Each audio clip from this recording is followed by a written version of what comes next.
যদি এই জাতীয় কথা বের হতো, বাংলাদেশের কোথাও মাদক দ্রব্যের গন্ধ পাওয়া যেত না, ঠিক কিনা? কিন্তু উনি আন্দোলন করেন, উনি টেনশনে আছেন আমি বাইরে বের হবো কেমনে।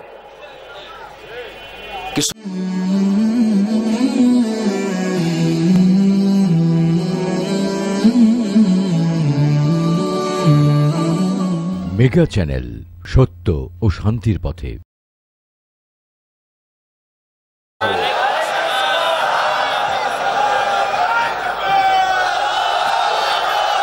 إن الحمد لله الأكرم الذي خلق الإنسان وكرمه وعلمه من البيان ما لم يعلم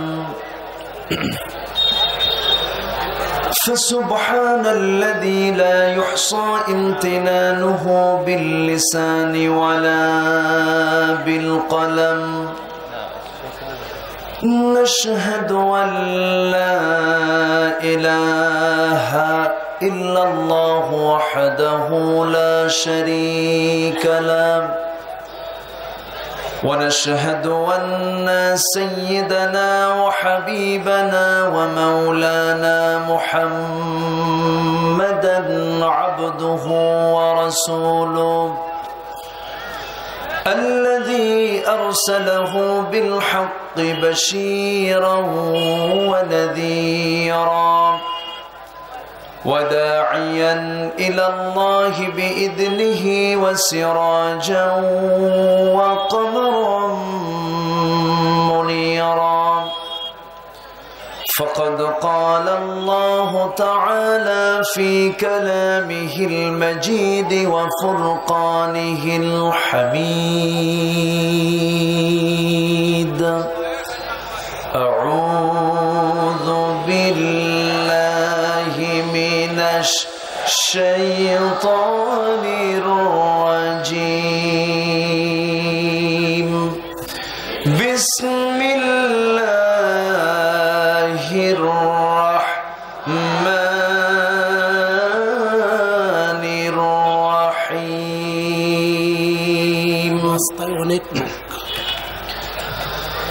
فأقم وجهك للدين حنيفا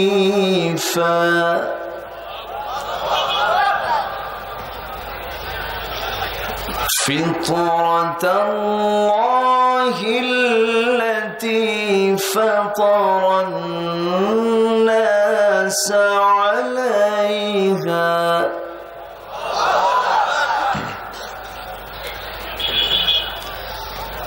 التي فطر الناس عليها لا تبديل لخلق الله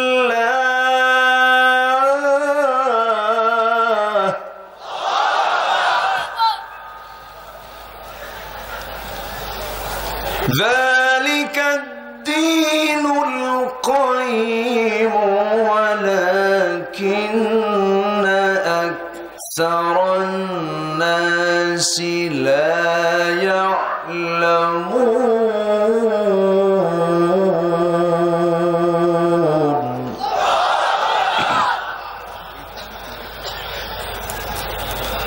منيبين إليه واتقوه وأقيموا الصلاة ولا تكونوا من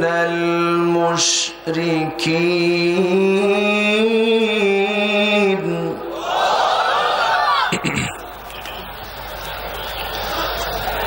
الله أكبر بسم الله الرحمن الرحيم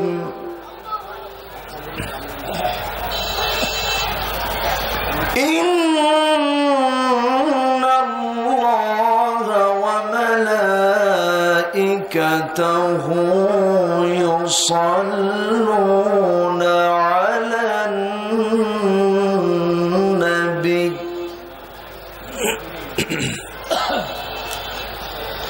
يا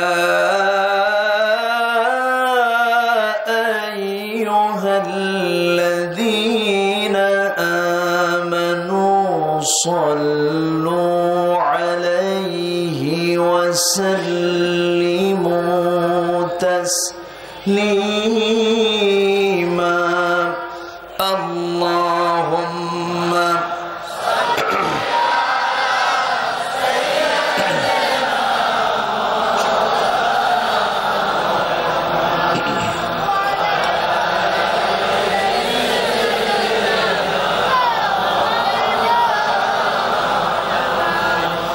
নবীর প্রতি মোহাব্বত ভালোবাসা সবার ভিতরে আছে না নাই? একটু মোহাব্বত দিয়ে নবীর প্রেমে মাতোয়ারা হয়ে দিল থেকে মন থেকে নবীর প্রতি মোহাব্বতটাকে উজাড় করে দিয়ে সবাই বলুন আল্লাহুম্মা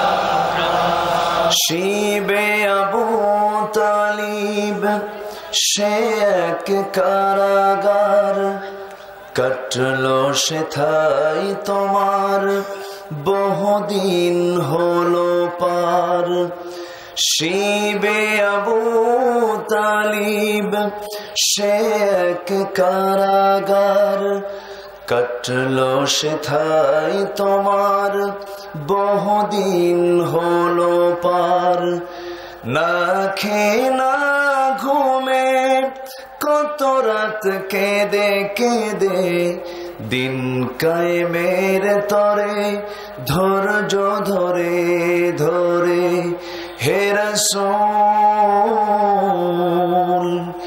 এসে গেল বদর উহুদ খন্দক পরীক্ষা জানমাল দিয়ে পাশ হলো সকল পরীক্ষা অবশেষে হয়ে গেল দিন কায়েমের বিজয় তরি রাসূল আমার বলে দিলেন খায়রুল কুরুনি করনি আল্লাহুম্মা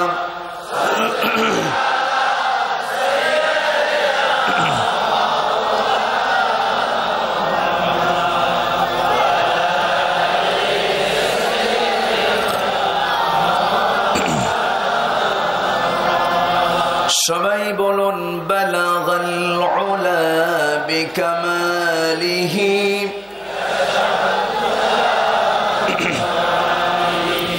হাসানাত জামিউ খিসালিহি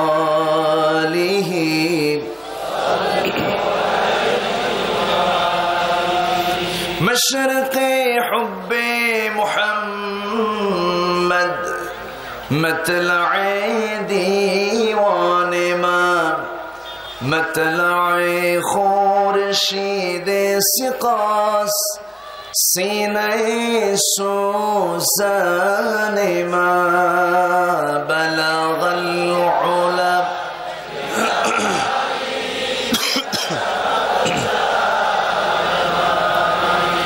حسنت جميع خصاله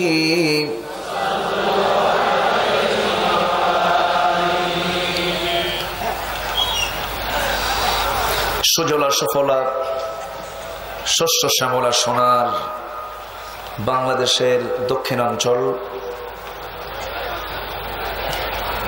নোয়াখালী জেলার কবিরহাট উপজেলার চাপরাশিরহাট সংলগ্ন উপদ্দিলামসি নুরানি তালিমুল কোরআন মাদ্রাসা মাহফিল ইন্তেজামিয়া কমিটি কর্তৃক আয়োজিত এক যুগ পূর্তি 12তম তাফসীরুল কোরআন মাহফিল 2019 মাদ্রাসা ময়দানে অনুষ্ঠিত। আজকের এই মহতি আয়োজনের সম্মানিত সুযোগ্য সভাপতি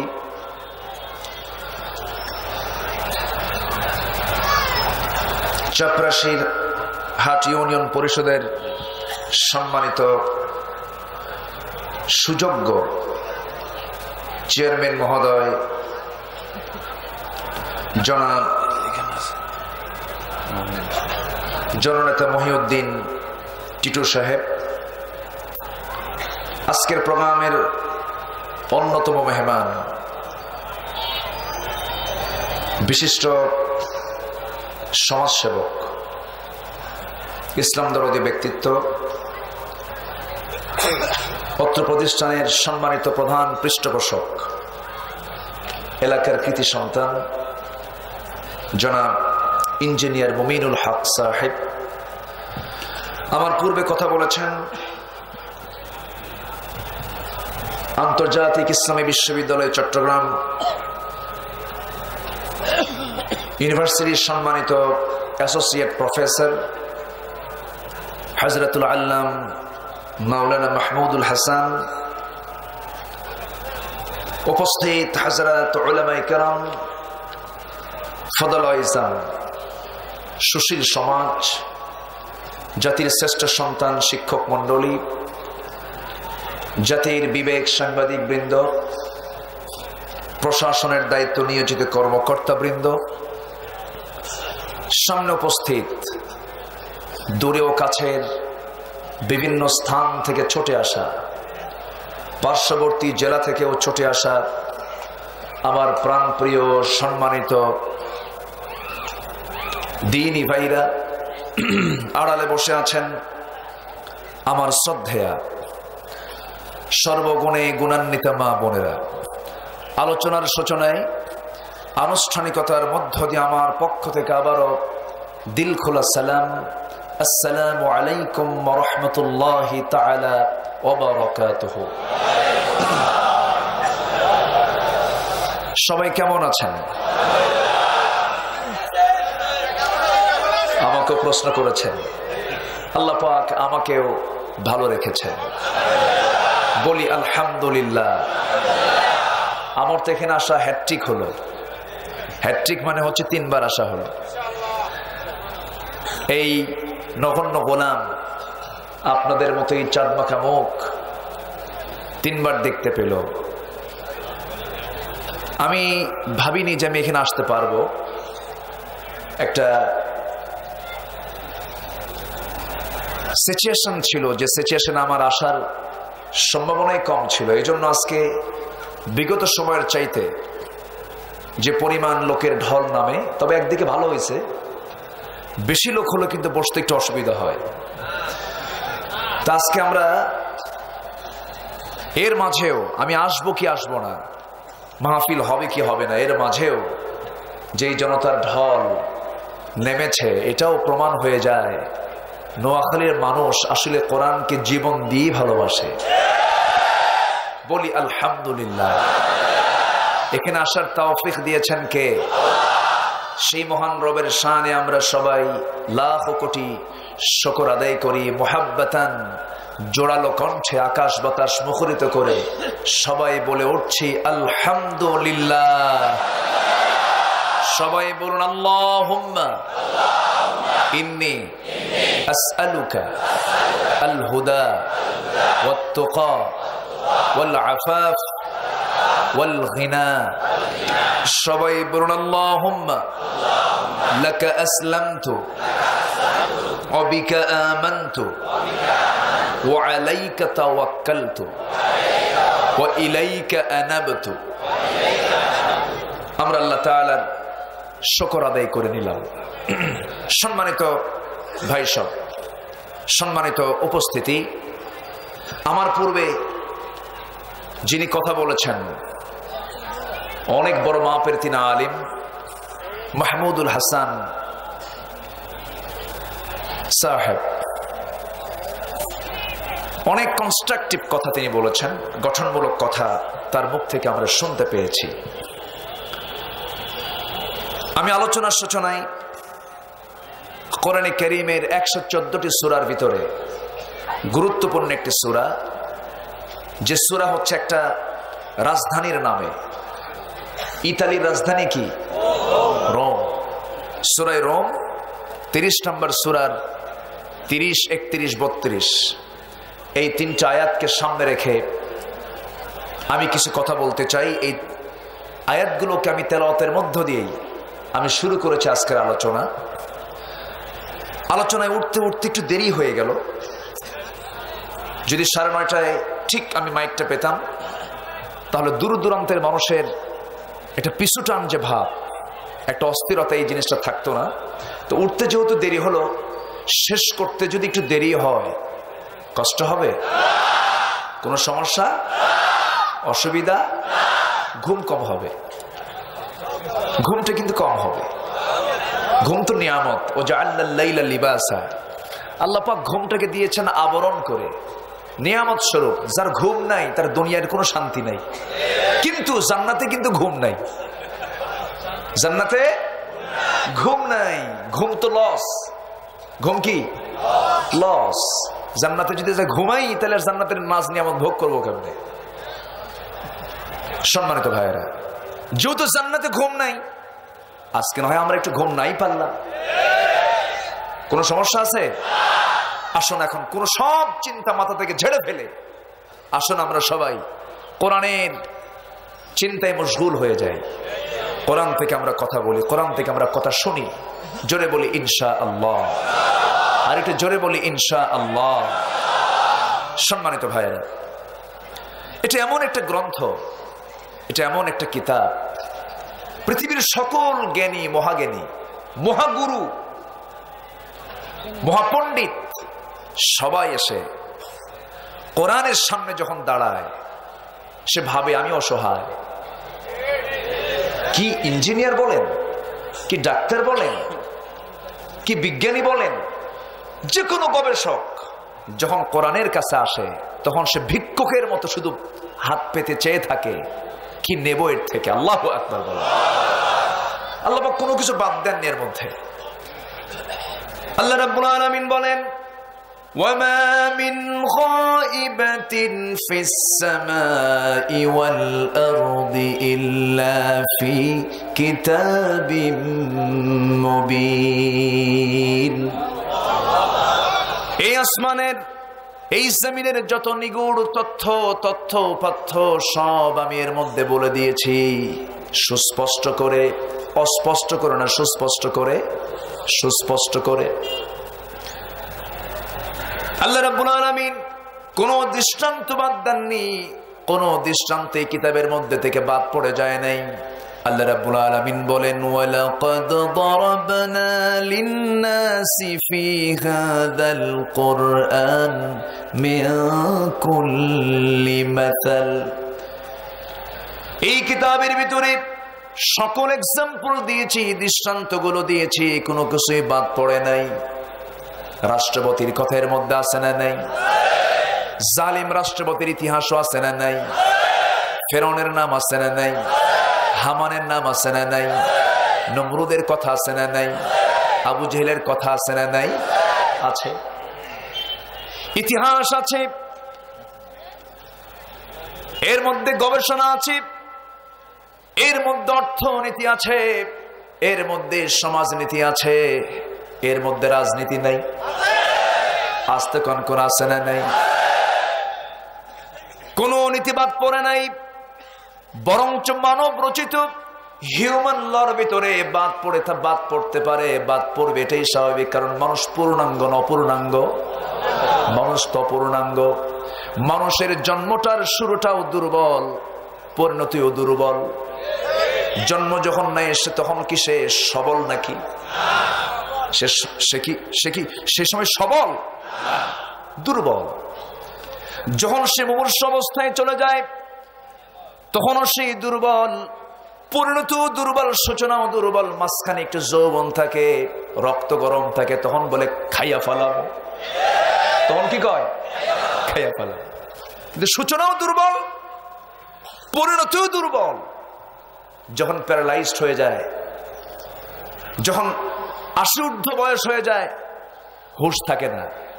এত জ্ঞানী, জ্ঞানের ঠেলায় আগে কাছে যাওয়া যায় নাই। যখন 80 বছর পার হয়ে গেছে, শিশুর মাথায় যা আছে ওর মাথাও তাই নাই। এই তো মানুষ।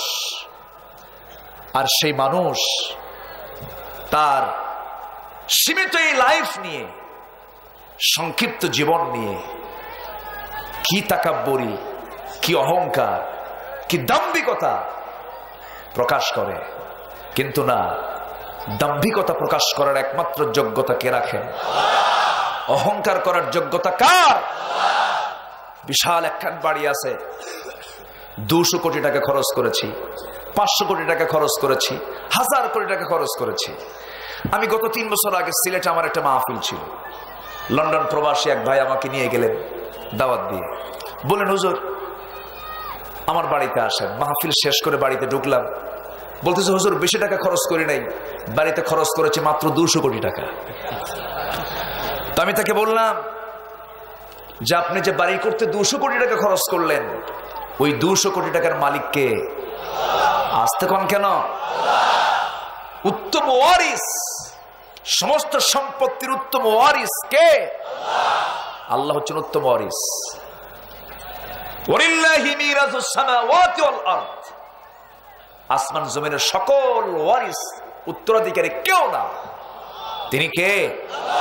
আসতে কবেন না, তিনি কে? আল্লাহ পাক। আমি মরে গেলাম, আমার ছেলে আসলো, আমার ছেলে মরে গেল, আমার নাতি আসলো, আমার নাতি মরে গেল, কি প্রপৌত্র আসলো। সব শেষ হতে হতে সমস্ত আবার মালিকানা কার কাছে চলে যাবে? মূলত মালিকানা কার? আল্লাহ পাক। এই আকাশের নিচে থেকে বান্দা কখনো অহংকার করতে পারে না, বান্দা কখনো দাম্ভিক হতে পারে না, বান্দা কখনো প্রাউড করতে পারে না, অহংকার করতে পারে না। আল্লাহ রাব্বুল আলামিন বান্দাকে সেজন্য শক্ত ভাষায় হুকুম দিচ্ছেন, ওয়ালা তামশি ফিল আরদি মারহান ইন্নাকা লান তাখরিকাল আরদা ওয়া লান তাবলুগাল জিবালা তুলা। জমিন অহংকার করে চলো না, তোমার অহংকারে তুমি পাহাড়ের চেয়ে উঁচু হতে পারবে না, আবার তুমি তোমার অহংকারে তোমার পার আঘাত দিয়ে জমিনটাকে 1 ইঞ্চি ডাবাতেও পারবে না। অহংকার পৃথিবীর কোনো বান্দার হতে পারে না। অহংকার করবেন কে? আসতে বলবেন না কে? হযরত লোকমান তার সন্তানকে নসিহত করছেন, ইয়া বুনাইয়া ইন্নাহা ইন তাকু মিসকালা হাববাতিন মিন খারদালিন ফাতাকুন ফি সাখরাতিন আও ফিস সামাই ওয়াল আরদ। হে আমার কলিজার টুকরা সন্তান, এই আসমান জমিনের ভিতরে কোন একটা সরিষার দানা যদি কোনো পাথর খণ্ডের মধ্যেও যদি লুকানো থাকে, পৃথিবীর কেউ খুঁজে পাবে না। খুঁজে বের করার যোগ্যতা কে রাখেন? আসতে কবেন না কে রাখেন? এই জন্য আমার বন্ধুগণ, এই দুনিয়াতে এসেছি, কোনো দিকে আমার মুখ থাকবে না, কোনো দিকের মুখোমুখি আমি হব না। আমার মুখ বানিয়েছেন কে? আসতে বললেন না কে বানিয়েছেন? এই মুখটা আমি কার সামনে সঁপিয়ে দেব? আমার কেবলা কার দিকে রাখবো আমি? আল্লাহ পাক সূরা রোমে, ইতালির রাজধানী রোম, এই রোম নামে এই সূরার নামকরণ কেন করা হলো? প্রেক্ষাপট হলো আমার রাসূলের জন্ম যে সময় হয়েছিল মক্কা নগরীতে, সেই সময় বিশ্বের পরাশক্তি ছিল 2টা, একটা হলো রোমক শক্তি আর একটা হচ্ছে পারসিক শক্তি। এখন যেমন ইঙ্গ শক্তি আর মার্কিন শক্তি আছে না নাই? পরাশক্তি ইঙ্গ এবং মার্কিন যে পরাশক্তি, দুটাই পরাশক্তি, দুটাই মুসলমানদের জন্য তারা বন্ধু নয়। কারণ ইহুদি খ্রিস্টান মুসলমানদের বন্ধু হবে না। এটা আমার কথা না, এটা কার কথা? আসতে কবেন না কার কথা? বন্ধু তারা ছিল না কখনো, তারা বন্ধু হতে পারে না। হ্যাঁ, তারা মানুষ, মানবিকতা থাকতে হবে, তাদের সঙ্গে আমাদের মানবিক আচরণ ঠিক থাকতে হবে, মানবতাবোধ থাকতে হবে, হিউম্যানিটি ঠিক থাকতে হবে। কিন্তু অন্তরঙ্গ বন্ধুত্ব তাদের দ্বারা হবে না, কারণ সম্পর্ক হবে ঈমানের ভিত্তিতে। আসতে কবেন না কিসের ভিত্তিতে? ঈমানের ভিত্তিতে। আমি কাউকে ভালোবাসবো কার জন্য? সে কি আল্লাহকে ওরকম ভালোবাসে? না। সম্মানিত ভাইয়েরা, সম্মানিত বন্ধুগণ, অনেক কথা আছে, যে সময় লাগবে, সময় নিয়ে কথা বলতে হবে। ভয় পাচ্ছি না জানি আমার থুয়ে দৌড় মারেন কিনা। থাকবেন তো সবাই? জোরে বলি ইনশাআল্লাহ। আমি এই মাহফিলের এই ময়দান থেকে মাঝখানে একটু ইনসাইডে ছিলাম। ইনসাইড বুঝলেন তো? একটু আড়ালে ছিলাম, ভিতরে ছিলাম। তবে এটা অস্বাভাবিক কিছু না, একটা নাগরিক যেতেই পারে। একটা নাগরিক ভুল ভুল ভুল করেও যেতে পারে, ভুল হতেও পারে। সাহাবীদের দ্বারা জিনার মতো কাজ হয়ে গেছে, শাস্তি নিয়েছেন তারা, এরকম রেকর্ড আছে না নাই? আচ্ছা, কিন্তু বিনা অপরাধে একজন মানুষকে যদি কেউ জুলুম করে, সে হবে মাজলুম, আর যে জুলুম করবে সে হবে জালিম। আমরা জালিম হতে চাই না, আমরা ফাসিক হতে চাই না, আমরা মাজলুম হতে চাই। আমাকে জুলুম করুক, এটা আমার জন্য প্লাস। আমি জালিম হব না, এটা আমার জন্য আখিরাতে মাইনাস। ঠিক কিনা? আমরা মাজলুম হব, জালিম হব না। অত্যাচারিত হব, অত্যাচারী হব না। ঠিক কিনা? আমার দ্বারা কেউ কষ্ট পাক এটা না, আমি কারো দ্বারা কষ্ট পাই এটা আমার জন্য প্লাস। কথা বোঝা গেল? সম্মানিত ভাইয়েরা, সম্মানিত বন্ধুগণ, জুলুম নির্যাতন হকের পক্ষে থাকলে হবে, এটা স্বাভাবিক। বিশ্বের সেরা মানুষ ছিলেন মুহাম্মদ সাল্লাল্লাহু আলাইহি ওয়াসাল্লাম। তাকে বিষ প্রয়োগ করা হয়েছে। তাকে কি করা হয়েছে? বিষ প্রয়োগ করা হয়েছে। মৃত্যুর পূর্বে সেই বিষ প্রয়োগের প্রতিক্রিয়া সৃষ্টি হয়েছিল তার মৃত্যুর সময়। হযরত হাসানকে বিষ প্রয়োগ করা হয়েছিল, হযরত আবু বকর রাদিয়াল্লাহু আনহুকে বিষ প্রয়োগ করা হয়েছিল, ওমরে ফারুককে হত্যা করা হয়েছে, শহীদ করে দেওয়া হয়েছে, ওসমান রাদিয়াল্লাহু আনহুকে শহীদ করে দেওয়া হয়েছে, হযরত আলীকে শহীদ করে দেওয়া হয়েছে। ইমাম আযম আবু হানিফা রাহমাতুল্লাহ আলাইহিকে জেলখানার অন্ধকার প্রকোষ্ঠে ঝুলায় রেখে জগৎধন্য ইমামকে পিটায়া পিটায়া শরীরের সমস্ত জোড়াগুলোকে বিচ্ছিন্ন করে তাকেও শেষ পর্যন্ত বিষ প্রয়োগ করে দুনিয়া থেকে শহীদ করে দেওয়া হয়েছে। ইসলামের পথ কুসুমাস্তীর্ণ নয়, ইসলামের পথ হচ্ছে কণ্টকীর্ণ। অনেক বাধা বিপত্তি মোকাবেলা করে বাতিল শক্তিকে পরাজিত করে কালিমার পতাকা জমিন উড্ডীন করার দায়িত্ব মুসলমানের। এই দায়িত্ব পালন করতে রাজি আছেন কারা কারা? হাত উঁচু করে রাখার মুসলমান।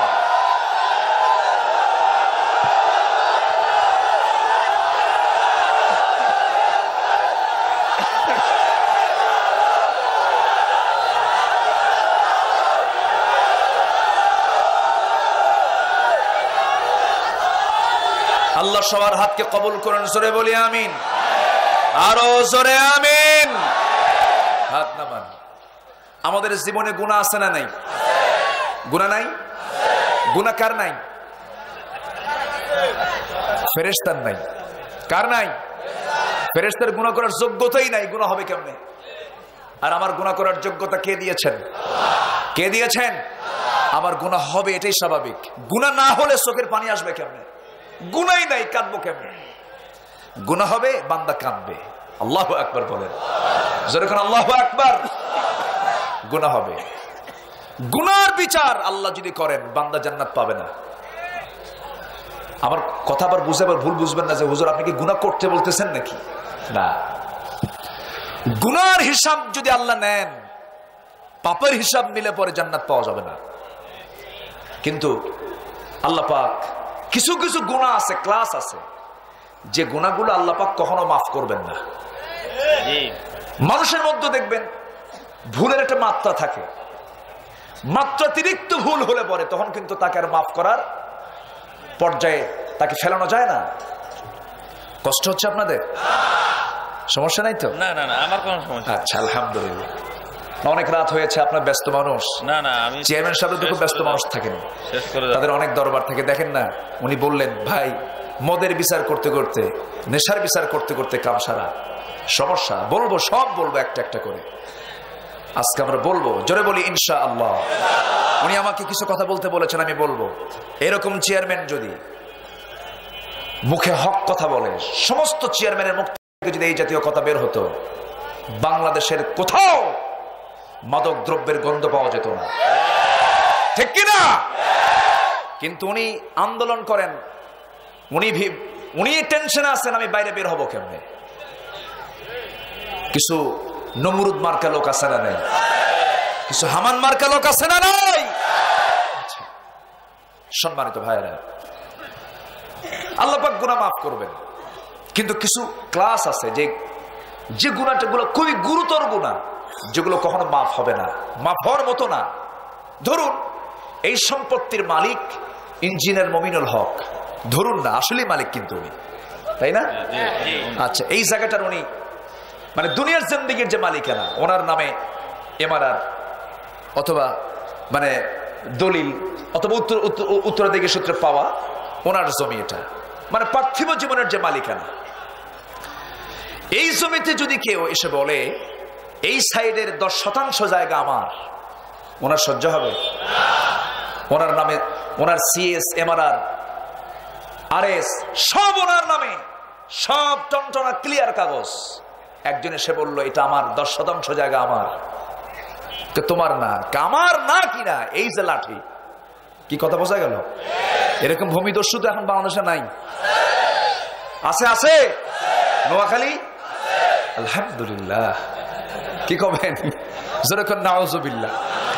আচ্ছা, তাহলে এই জায়গার মালিক হচ্ছেন engineer Mominul Haque, MRR CS RS এর মূলে উনি এটার মালিক। কেউ যদি অবৈধ কায়দায় লাঠির ভয় দেখায়া, ক্ষমতার ভয় দেখিয়ে 10 শতক জমি যদি সে জবরদখল করে নেয়, আসলে কি সে মালিক? তাহলে সে যে এখানে এসে দখল করলো, এটা হলো শরিক স্থাপন করলো। কি করলো? মালিকানায় সে শরিক স্থাপন করলো, দখল করলো। সে এখানে একটা অংশটাকে সে জোর করে নিতে চাইলো, জোর করে দখল করে ফেললো, কিন্তু সে বৈধ মালিক না অবৈধ মালিক? বৈধ না অবৈধ? অবৈধ। ঠিক তেমনি গোটা দুনিয়ার মালিকানা কার? গোটা দুনিয়ার রাজত্ব কার হাতে? গোটা দুনিয়া কে চালান? আমাকে কে চালান? না, আব্বা চালায়, হ্যাঁ, সরকার চালায়, কোন জনগণ চালায়? আমাকে কে চালান? আল্লাহ চালান। আমাকে আল্লাহ কেমন করে চালান? একটু নিজের দিকে তাকালেই বোঝা যাবে কেমন করে আল্লাহ চালান। 5 মিনিট অক্সিজেন বন্ধ আছে? কেউ আছে? কেউ আছে? কেউ না। যত দামি খাবার, যত এসেনশিয়াল, যেটা নিত্য প্রয়োজনীয় যেগুলো জিনিসগুলো, সেগুলো আল্লাহ পাক ফ্রি করে দিয়েছেন। অক্সিজেনটাকে ফ্রি করে দিয়েছেন, সবচেয়ে মূল্যবান খাদ্য দেহের জন্য অক্সিজেন ফ্রি করে দিয়েছেন, আগুন ফ্রি করে দিয়েছেন, সূর্য ফ্রি করে দিয়েছেন, গাছ গাছালি সব ফ্রি করে দিয়েছেন। এগুলো যদি খাজনা দেওয়া লাগতো, টাকা যদি দেওয়া লাগতো, কেউ কি বাঁচতে পারতো নাকি? কেউ বাঁচতে পারতো না। যত দামি জিনিস তাকে আল্লাহ পাক ইজি করে দিয়েছেন।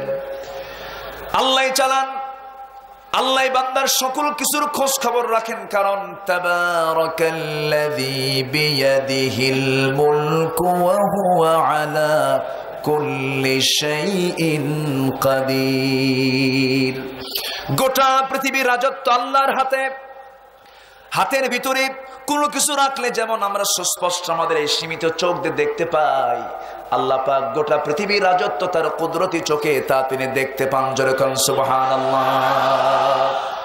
আল্লাহ তো সেই আল্লাহ, وعنده مفاتح الغيب لا يعلمها إلا هو ويعلم ما في البر والبحر وما تسقط من ورقة إلا يعلمها ولا حبة في ظلمات الأرض ولا رطب ولا يابس إلا في كتاب مبين. জোরে বলুন আল্লাহু আকবার। সকল গায়েবের মালিক কে? আস্তে কবেন না, কে? গায়েব কে জানেন? না কোনো বাবা জানে? আমার দেশে বাবা নাই? বাবার কাছে যায় বলে, বাবা কও তো আমার কপাল কি ভালো না খারাপ? ওর কপাল ঠিক করার জন্য বাবার কাছে যায়, আমার কপালটা দেখো, আমার কপালে কিছু আছে নাকি? কপালের মালিক কে? ভাগ্য খুলে দেওয়ার মালিক কে? আল্লাহ পাক। কোনো বাবা না। বাবার কাছে যায় গাজা পাবেন, আর কিছু পাবেন না। এরকম দরবার আমার দেশে আছে না নাই? সে ঝাঁকি মারে কি, খাজা দিল কর তাজা, ইসমে সালাল, গাজা খাওয়া হালাল। জোরে কর নাউজুবিল্লাহ। কি বানায় নিছে। আমি যখন ভিতরে ছিলাম দেখি এক বুড়া চাচা, প্রায় ৭০ বয়স, ৭০ বছর পার হয়ে গেছে, চুলগুলো দাড়িগুলো লাল, মানে জাস্ট সাদা, বুড়া মানুষ হয়ে গেছে, কিন্তু দাড়িতে তার জটলা পাকানো, চিরুনি ইউজ করে না। তো দরবেশ দরবেশ ভাব, হাতে কিছু বালা আছে, লাল শালু পড়ে আছে। ভিতরে ঢুকলো, বললাম চাচা আসসালামু আলাইকুম, সালাম দিলাম। সালামের উত্তর নিল, বললাম চাচা আপনি এই বুড়া বয়সে এই জায়গায় আসলেন কেন? বাবা আর কইও না, সরকার আন্দোলনে নামতে নামতে শেষ পর্যন্ত গাছের বিরুদ্ধে নামছে। গাছের বিরুদ্ধে মানে কোন গাছ? গাজার গাছ। কি কথা কি বোঝা গেল? আমি বললাম যে তো গাজা তো ভালো জিনিস না। কে বলেছে বাবা, কে বলেছে গাজা ভালো না? গাজা তো বেহেশতের গাছ। আমি বললাম চাচা আমি তো হাদিসে পাইছি তুবা নামে একটা গাছ আছে, তুবা হচ্ছে বেহেশতের একটা বৃক্ষের নাম, আপনি আবার গাজা পাইলেন কই? বলতেছে বাবা বুঝবা না, তোমাদের কোরআন ৩০ পারা আর আমার কোরআন ৯০ পারা। যেরকম নাউজুবিল্লাহ। জগতে যে কত লোক আছে, এগুলো সব ভূত তাড়ান সম্ভব হবে শুধু শক্ত লাঠির পেটন পড়লে পরে, ঠিক কিনা? মাদক দ্রব্য সমাজ থেকে নির্মূল করতে হবে আমাদের, এই নেতৃত্ব আমাদের দিতে হবে। কারণ আমার সন্তান শেষ হচ্ছে, আমার সন্তান শেষ হয়ে যাচ্ছে। সে বন্ধুদের সঙ্গে ঘোরাফেরা করে। এখন তো মাদক দ্রব্যগুলো হয়ে গেছে খুব আধুনিক, বোঝাও মুশকিল। 4 বন্ধু এক জায়গা হয়, ভার্সিটির ক্লাস শেষ করেই বসে ইয়াবা নিয়া, ইয়াবা টান মারে কি খেলে এরকম করে টানে। আমি একদিন আমার কৌতূহল হলো যে এটা খায় কেমনে, যে খায় তারা একটু দেখবো। হ্যাঁ, তো আমি আড়াল হয়ে আমি দেখেছি এটা আগুন দিয়ে পোড়ায় আর শুধু এরকম করে আর খায়, ধোঁয়া নেয়। এরপর হেরোইন, আফিম, বাবা, ফ্যান্সি, এই যে মাদক দ্রব্যগুলো আজকে আমার দেশে বাহিরের দেশ থেকে আসতেছে। আমার প্রতিবেশী রাষ্ট্রের এবং প্রতিবেশী দেশগুলোর মূল টার্গেট হলো এই দেশের যুব সমাজকে ধ্বংস করা। আসতে পাবেন না জোরেগান, ঠিক কিনা? যুব সমাজ ধ্বংস হলে জাতি ধ্বংস। ভার্সিটির ক্যাম্পাসগুলো, আমিও ঢাকা ইউনিভার্সিটিতে পড়েছি, একটু টুকটাক পড়াশোনা করার চেষ্টা করেছি, তেমন পড়াশোনা হাসিল হয়নি, জ্ঞান অর্জন করতে পারিনি। তবে ইউনিভার্সিটির যে হালত এখন, যতগুলো আবাসিক হল, সে আবাসিক হলগুলোর এখন নিত্যদিনের ক্লাস হচ্ছে আবাসিক হলগুলোতে বসে বসে ছেলেরা এই সমস্ত মরণ নেশায় ব্যস্ত হয়ে পড়েছে। এগুলো বন্ধ করার জন্য শুধুমাত্র আইন পাশ করলে হবে না, যাদের হাতে আইনের লাঠি আছে সে লাঠি দিয়ে আইন প্রয়োগ করতে হবে তাদের পিঠের উপরে।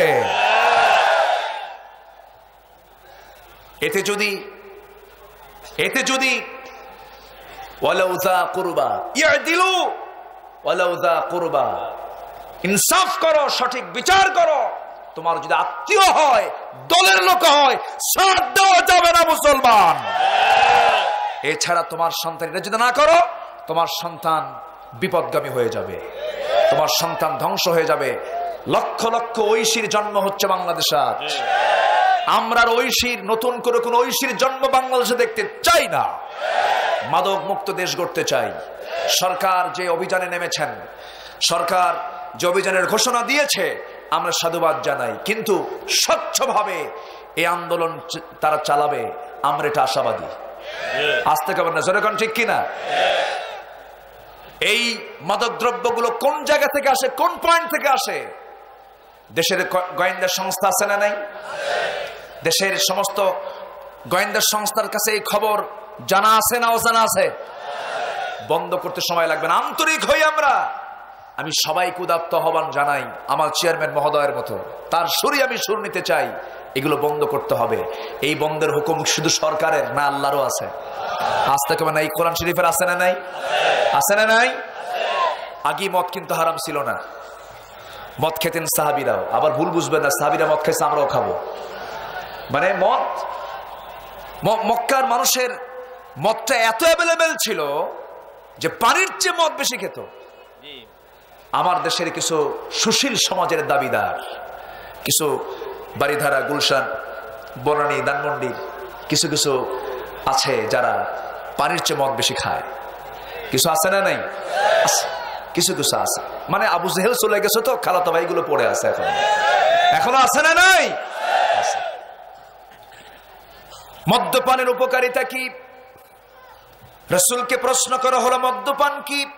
ইয়াসআলুনাকা আনিল খামরি ওয়াল মাইসির। হে রাসূল, আপনাকে মদ ব্যাপারে প্রশ্ন করা হবে, আপনি বলুন এর মধ্যে কোনো কল্যাণ? সামান্য কল্যাণ, সেই কল্যাণ দিয়ে কোনো কাম হবে না। ইসমুন কবির, মারাত্মক গুনাহ আছে এর ভিতরে, মারাত্মক ক্ষতি আছে এর ভেতরে। মদ্যপান করলে পরে কি হবে? মাতাল হয়ে যাবে। মানুষ যখন মাতাল হয়ে যায় তখন সব তার এলোমেলো হয়ে যায়, কোনো কিছুই তার ঠিক থাকে না। হেড অফিস এলোমেলো হলে সব এলোমেলো হয়ে যায়।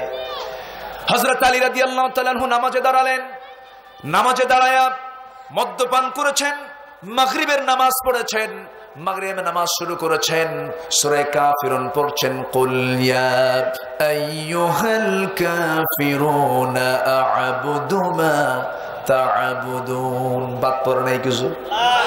কি বাদ পড়ছে? লা বাদ পড়ে গেছে। লা মানে হলো হ্যাঁ, ইয়েস। নাম মানে হ্যাঁ। লা বাদ পড়া মানে হ্যাঁ হয়ে যাওয়া। নাজায়েজটা জায়েজ হয়ে গেল, নাটা হ্যাঁ হয়ে গেল। নামাজ যখন শেষ হয়ে গেল, আল্লাহ পাক রাসূল কহি দিয়ে দিলেন, ইয়া আইয়ুহাল্লাযীনা আমানু লা তাকরাবুস সালাতা ওয়া আনতুম সুকারা। মাতাল অবস্থায়, নেশাক্রান্ত অবস্থায় তোমরা নামাজে দাঁড়ায়ও না। ধীরে ধীরে এটাকে হারাম করা হচ্ছিল, কিন্তু আল্লাহ পাক চূড়ান্ত আকারে যখন আয়াত নাজিল করে দিলেন এই মদের ব্যাপারে, জুয়ার ব্যাপারে, আল্লাহ রাব্বুল আলামিন সুন্দর করে জানিয়ে দিলেন, ইন্নামাল খামরু ওয়াল মাইসিরু ওয়াল আনসাবু ওয়াল আজলামু রিজসুম মিন আমালিশ শাইতান ফাজতানিবুহু লাআল্লাকুম তুফলিহুন। জোরে বলুন আল্লাহু আকবার। মদ, জুয়া এগুলো সব শয়তানের কাম। কার কাম? আমালিশ শয়তান। শয়তান এই কাজগুলো করে থাকে, এই কাজগুলো তোমরা করো না। ফাজতানিবুহ, এখান থেকে তোমরা বিরত থাকো, এখান থেকে তোমরা নিজেকে গুটিয়ে রাখো। সেই মদ জুয়াকে আল্লাহ পাক হারাম করে দিলেন, কিন্তু আমার দেশে মদের লাইসেন্স আছে না নাই? জুয়ার লাইসেন্সও আছে না নাই? তাহলে লাইসেন্স দিয়া এগুলো বন্ধ করব কেমনে? বন্ধ করার জন্য আগে লাইসেন্স বাতিল করতে হবে। আসতে কবেন না সরকার, ঠিক কিনা? কথা বোঝা যায়? আলোচনা করব, কোন আপত্তি, কোন অসুবিধা? বেশি রাত হয়ে যাচ্ছে যে, কোন সমস্যা হবে না তো? জোরে বলি ইনশাআল্লাহ। সম্মানিত ভাইয়েরা, এই জন্য আল্লাহ বলছেন, শোনো, দুনিয়ার সকল অপকর্মকে মাইনাস করে সকল দিকের মুখ থেকে তোমার মুখটাকে ফিরায় নিয়ে তোমার মুখটাকে তুমি স্থির করো। কার দিকে? আসতে বলবেন না, কার দিকে? আল্লাহর দিকে। আল্লাহ রাব্বুল আলামিন বলেন, ফাআকিম ওয়াজহাকা লিদ الدين حنيفا فطرة الله التي فطر الناس عليها لا تبديل لخلق الله ذلك الدين القيم ولكن أكثر الناس لا يعلمون جربون الله أكبر সকল দিক থেকে তুমি তোমার মুখটা সরায় নাও, ঘোরায় নিয়া আল্লাহমুখী করো, ইসলামটাকে তোমার একনিষ্ঠ দিন হিসেবে গ্রহণ করে নাও। আল্লাহ তোমাকে যেই পথে চলতে বলেছেন সেই পথে তুমি চলো। আর এটাই জেনে রেখে দিও, এটাই সঠিক দিন, যে দিনের কোনো পরিবর্তন হবে লা তাবদীলা লিখালকিল্লাহ, আল্লাহর সৃষ্টির কোনো পরিবর্তন আজ পরিবর্তন হবে না, নাই। কিন্তু অধিকাংশ লোক তো তা বোঝে না। দু একজন করে লোক উঠতেছে, এর কারণটা কি?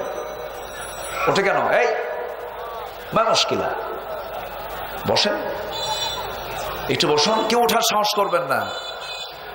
আপনি উঠবেন, আপনাকে দেখে আরেকজন উঠবে, পরিবেশ বিঘ্নিত হবে। কষ্ট হলেও আমরা আর কিছু সময় থাকব। জোরে বলি ইনশাআল্লাহ। সম্মানিত ভাইয়েরা, তবে হ্যাঁ, এই জীবন সংসারে চলতে গিয়ে কিছু ভুল হয় না? কিছু ভুল হয় না? ভুল হয়। কিছু ভুল, হালকা ভুল আল্লাহ পাক মাফ করে দিবেন। কেমন করে? আমি একটা উদাহরণ দিই। প্রায় ধরুন এই এলাকার একজন বাড়িওয়ালা ঢাকায় গেছে জরুরি কাজে। দারোয়ানকে বলে গেল, দারোয়ান আমার বাড়িটার দিকে তুমি খেয়াল করবা, নজর রাখবে যেন কোনো প্রকার ক্ষতি না হয়। এই বলে সে বাড়ি ঢাকা চলে গেছে। যাওয়ার আগ দিয়ে ওই বাড়িওয়ালার প্রতিবেশীকে ডাক দিয়ে বললো, ভাই আমি তো চলে যাচ্ছি ঢাকা, দারোয়ানকে রেখে গেলাম, আপনি আমার প্রতিবেশী, আপনাকে বলে গেলাম একটু খেয়াল করবেন আমার দারোয়ান ঠিক মতো দারোয়ানগিরি করে কিনা, একটু খেয়াল করবেন। এই কথা বলে চলে গেছে। পরের দিন সকালবেলা ঢাকা থেকে ফোন করেছে প্রতিবেশীকে, ভাই আমি তো চলে আসছি, আমার দারোয়ান ঠিকঠাক ডিউটি করতেছে কিনা আপনি কি খেয়াল করেছেন? কে ভাই খেয়াল তো ঠিক করলাম, কিন্তু ও তো একটু ছেঁচড়া চোর। ছেঁচড়া চোর মানে কি করেছে? কত আজকে আচার চুরি করে খাইছে। কি চুরি করে খাইছে? আচার। আচার এলাকায় কি কয়? আচারই কয় নাকি? ওই যে আমের আচার, তারপর তেঁতুলের আচার। তেঁতুল শুনলেন তো না জিহ্বাতে পানি চলে আসছে। এই দেখেন ন্যাচারাল মেশিন, সুবহানাল্লাহ।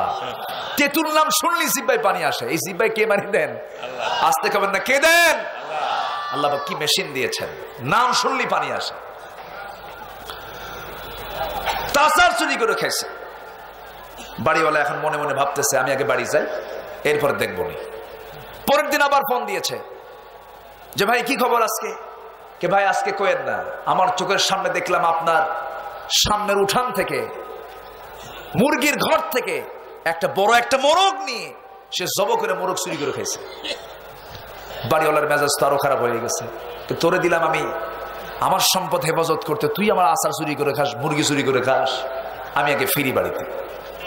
তৃতীয় দিন আবার ফোন দিয়েছে প্রতিবেশীকে, ভাই আমার বাড়ির কি অবস্থা? এখন প্রতিবেশী বলতেছে, ভাইজান আপনার বাড়িতে গত রাত্রে তো বিশাল বড় একটা অ্যাক্সিডেন্ট ঘটতে নিয়েছিল। কেন, কি হচ্ছিল? গত রাত্রে ডাকাত ঢুকতে নিয়েছিল, কিন্তু আপনার এই দারোয়ান জীবন পণ রেখে, জীবন বাজি রেখে সে ডাকাতের বিরুদ্ধে সে মোকাবেলা করেছে। সে গুলিবিদ্ধ হয়েছে, তার পায়ে গুলি ঢুকেছে, তবুও সে আপনার ঘরে ডাকাতকে ঢুকতে দেয়নি, মোকাবেলা করেছে। এখন এই কথা শোনার পর দারোয়ানের ব্যাপারে বাড়িওয়ালার মন্তব্য পজিটিভ না নেগেটিভ? বলেন পজিটিভ না নেগেটিভ? পজিটিভ কেমন হয়? আচার না চুরি করছে,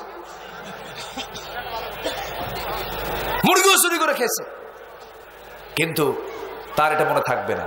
কেন মনে থাকবে না? যে দারোয়ান মুরগি খাইছে, আচার খাইছে, ও খাক, আরো কিছু খাক, কিন্তু জীবন বাঁচি রেখে আমার বাড়ির সমস্ত সম্পদ সে হেফাজত করেছে, গুলিবিদ্ধ হয়েছে, রক্তাক্ত হয়েছে। বাড়িওয়ালা কিন্তু তার মুরগি চুরি করার গুনাহ মাফ করে দেবে, ঠিক কিনা? তো এই জীবন চরাচরে ওই ঠুনকো কিছু পাপ আল্লাহ পাক মাফ করবেন যদি বান্দা আল্লাহর জমিনে আল্লাহর দিন কায়েমের জন্য ফাকিম ওয়াজহাকা লিদ-দীন হানিফা, এই আয়াতের অনুকূলে কোরআন প্রতিষ্ঠার জন্য যদি কোনো বান্দা জানমাল কুরবান দিয়ে যদি ময়দানে লড়াই করতে পারে, আল্লাহ তাকে সব হিসাবকে মাইনাস করে এই কাজের জন্য তাকে জান্নাতের দরজা খুলে দিবেন।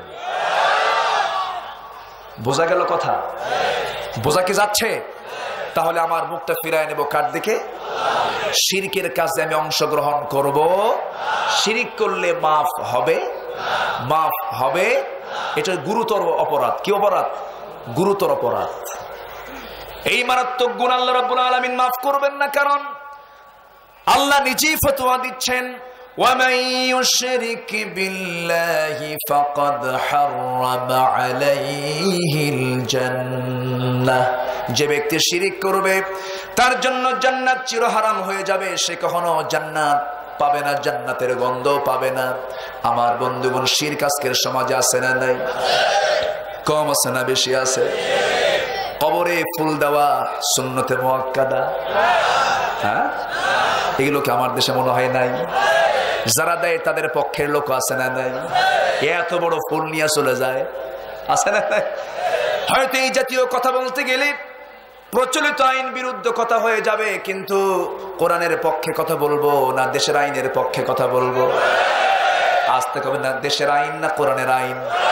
কোন আইন আগে দরকার? কবরে কি দরকার? না দেশের আইন দরকার? কবরে বিধান, কবরে যে আইন বিচার হবে কি দিয়া হবে? কোরআন দিয়ে বিচার হবে। এই পক্ষে থাকলে পরে এই কোরআন আমাকে সুপারিশ করবে, এর বিপক্ষে থাকলে পরে এ আমার বিরুদ্ধে আল্লাহর সামনে বাধার প্রাচীর হয়ে দাঁড়িয়ে যাবে। আমার বন্ধুগণ, কোন শিরকের কাছে যাওয়া যাবে না, কোন মাজারে ফুল দেওয়া যাবে না, কোন মাজারে সেজদা দেওয়া যাবে না। বান্দা বিপদে পড়ে যায়, কালুসার মাজারে চলে যায়। কালুসা আছে নাকি চট্টগ্রাম? কালুসার মাজারে চলে যায়। গেদাসা, কালুসা, গাদাসা, কুত্তাসা, ঘোড়াসা, নাম দেখলে তো বোঝা যায় যে এগুলো কি কাম। চলে যায় বদনাসা। কিছু কিছু ওখানে মশাড়ু কিছু থাকে, মশাড়ু এরকম মোষ আছে না, কিছু এরকম বাঘা বাঘা মোষ কিছু বসে থাকে। আমি মাঝে মাঝে যখন সফরে বের হই, যদি এরকম পাই, একটু ঘুরে ঘুরে দেখি এদের মতলব গুলো কি। সেই মোষগুলো কি? বাঘা মোষ 2 ইঞ্চি সাইজের, 3 ইঞ্চি সাইজের মোষ, একদম হাইব্রিড জাত। এরকম আছে না নাই? এগুলো শয়তান। এগুলোর ধারে বাসা যাওয়া যাবে না, কোন মাজারে সেজদা দেওয়া যাবে না। এই চেহারা একমাত্র সঁপিয়ে দিতে হবে কার কাছে? নতুন বউ শ্বশুর বাড়ি আসলে পরে শ্বশুরকে দেখলে কি করে? সালাম দেয় না? কি করে? কদম বুচি না? কদম বুচি করে। কদম বুচি যখন একজন মানুষ যখন আরেকটা মানুষকে যখন কদম বুচি করতে যায়, তখন তাকে হাতটা লাগাতে হয় কিসের সাথে? পায়ের সাথে। পায়ের সাথে হাত লাগাতে গিয়ে মাথা কি এরকম থাকে নাকি? মাথা কই থাকে? মাথাও নিচু হয়ে যায়। যেই কাজ করতে গিয়ে মাথা নিচু হয়, দা মা ইউরবিক ওয়া ইলা মা লা ইউরবিক, তোমাকে সন্দেহে ফেলে দেয় যে কাজ, সেই কাজ তুমি ছেড়ে দাও। যে কাজ করতে গিয়ে আমার মস্তক অবনত হচ্ছে, সেই কাজ করা যাবে না। এগুলো একটা শিরকের মধ্যে কিন্তু পড়ে যায়। আমরা এই সমস্ত কাজেও যাব না। জোরে বলি ইনশাআল্লাহ। ভক্তি, সম্মান, শ্রদ্ধা কদম বুচিতে নয়, ভক্তি, সম্মান, শ্রদ্ধা তার আমলে, ঠিক কিনা? তার আমলেই প্রমাণ হয়ে যাবে সে কতটুকুন ভক্তি শ্রদ্ধা তাকে করে। কষ্ট হচ্ছে আপনাদের? শিরকের ধারে পাশে আমরা যাব না, শিরক করব না, কারণ শিরক মস্ত বড় জুলুম। লোকমান তার সন্তানকে 13টা নসিহত দিয়েছেন, তার মধ্যে 1 নম্বর হচ্ছে শিরক। আল্লাহু আকবার। তিনি তার সন্তানকে কি নসিহত করলেন, আর আমরা আমাদের সন্তানকে কি নসিহত করি? বিশেষ বিশেষ দিন যখন আসে তখন বলি, বাবা হাতে ফুল নাও তো, জুতাটা খোলো তো, খালি পায়ে হাঁটায়া একখান ফুল নিয়া চলে গেল, 5 থাম্বার সামনে গিয়ে ফুলটা দিয়ে দিল।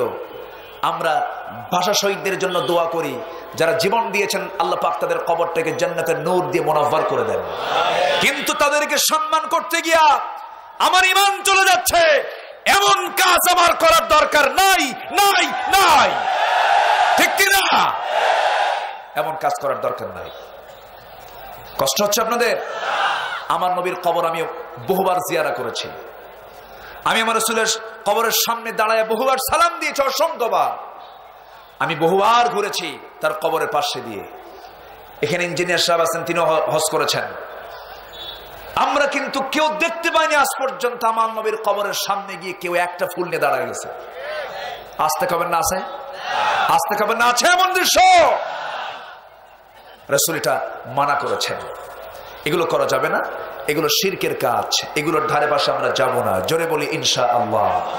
সিনেমা দেখানো হয়, বাপ মরে গেছে, বাবার ছবি টাঙ্গায় রাখছে ড্রয়িং স্পেসে, ড্রয়িং এর ওয়ালে বাবার বিশাল বড় ছবি টাঙ্গায় রাখছে। টেলিভিশনের সিনেমাতে দেখানো হয়, পরীক্ষার দিন আসে, বাবা গিয়ে মারা গেছে, বাবার ছবির সামনে দাঁড়ায় বলে, বাবা দোয়া করো আমার জন্য, আমি যেন পরীক্ষায় প্লাস পাই। কি আছেন এরকম, আছেন এরকম? আশ্চর্য কথা, এগুলো মুসলমানদের সংস্কৃতি নয়, এগুলো সব মুশরিকদের বানানো শিরকের কাজ। এই সমস্ত কাজের সঙ্গে মুসলমানদের কোনো সম্পর্ক। আমি অন্ধকার প্রকোষ্ঠে কারাগারের ভিতরে একটা গাছ আছে, কাঁঠাল গাছ, 50 বছর 60 বছর বয়স, গাছের নিচে দাঁড়ায় আছে।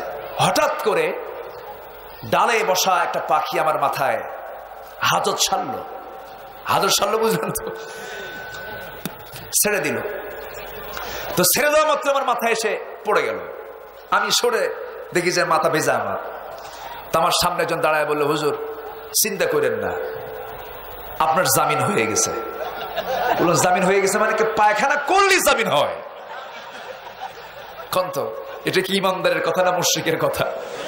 এখানে শিরকের কথা আছে না নাই? আছে না নাই? এরকম করে বহু শিরকের প্রথা আমাদের সমাজে চালু আছে। সকালবেলা বাকি দেওয়া যাবে না, মানে ও বাকি দেবে না।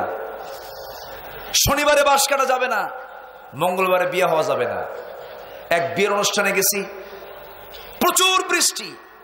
একজন এসে বলে, হুজুর ওর বিয়েতে বৃষ্টি হবে কারণ ও ছোটবেলায় পোড়া ভাত খাইছে। কি খাইছে? কি ফতুয়া দিল চিন্তা করেন। তো এইরকম করে করে কিছু কিছু শিরকের প্রথা আছে না নাই? হাত চুল খেলে কি আসে? এই এলাকা তো টাকা আসে, তাহলে চুলকান। এই হচ্ছে অবস্থা। এগুলো সব শিরকের প্রথা। এই সমস্ত শিরকের কাজে আমরা নিজেকে জড়াবো, নিজেকে জড়াবো। সকল তকদিরের মালিককে, তকদিরের ভালো মন্দ কে নিয়ন্ত্রণ করেন? আল্লাহ। বৃষ্টি কে দেন? পোড়া ভাত খেলে বৃষ্টি হয়? বৃষ্টির মালিক কে? আল্লাহ পাক। আমার বন্ধুগণ, শিরকের ধারে পাশে যাওয়া যাবে না। লোকমান আলাইহিস সালাম তার সন্তানকে নসিহত করেছেন 13টা। এর মধ্যে 1 নম্বর নসিহত ছিল, وَإِذْ قَالَ لُقْمَانُ لِابْنِهِ وَهُوَ يَعِظُهُ يَا بُنَيَّ لَا تُشْرِكْ بِاللَّهِ إِنَّ الشِّرْكَ لَظُلْمٌ عَظِيمٌ। জোরে বলুন আল্লাহু আকবার। হে আমার কলিজার টুকরা সন্তান, শিরিক করো না। শিরিক হচ্ছে মস্ত বড় জুলুম। শিরিকের অপর নাম হলো জুলুম। আল্লাহ রাব্বুল আলামিন অন্য জায়গায় বলেন, ওয়াল্লাযীনা আমানু ওয়া লাম ইয়ালবিসু ঈমানাহুম বিযুলমিন উলাইকা লাহুমুল আমনু ওয়া হুম মুহতাদুন। জোরে বলুন আল্লাহু আকবার।